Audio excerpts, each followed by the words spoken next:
Next time you make tacos, try this Birria recipe. This Birria Taco Recipe. It's a juicy taco. All right, let's get into the ingredients. Birria is a braised dish, typically made with goat, beef, lamb, or pork are the most common. Now here is the recipe. 1/4 cup water, 2 beef bouillon cubes, garlic. Of course, you know I love garlic. Use as much as you want or as less. Salt and pepper to taste. And simmer. You see, slow it down. Simmer for at least 25 minutes. That slow cook allows the flavor to burst into that liquid or that broth until the meat is incredibly tender and breaks down.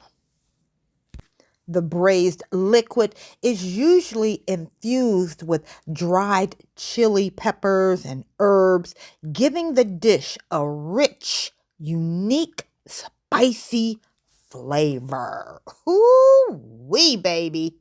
If you have not yet hit that like button, now's a good time to like, share, and comment. All right, now, I don't know if I mentioned to you, but I got my ingredients from the local butcher. Thank you, Joyce. And she gave me this recipe.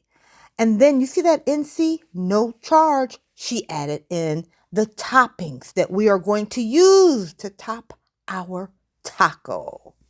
Bell pepper, red onion, tomato, onions, guacamole, cheese, lettuce. I mean, whatever your heart desires. Now, let's get ready to build our taco. We're going to warm our tortilla shells.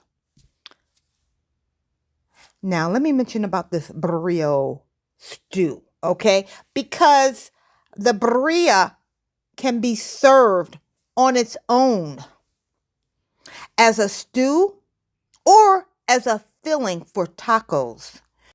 I mean, you can eat it any way you want. You can eat it as tacos, quesadillas. You can eat it as a stew or as a side dish over rice. And here, I'm putting it in a separate bowl, the birrias, so that we can dip the tacos on there. But sometimes I just like the sauce to go on top of the taco, so when I bite it, it's all juicy and messy. Okay, it's a hand type of dish, you know, eating with your hands. Of course, you know I like my hot sauce. But I'm going to tell you one thing about that stew. It's so good. I just want to sop it up with my tortilla shells. Now, some will say, oh, Renee, you just do too much. You just overdo it. And you know what I say? Isn't that how he does us? Enjoy!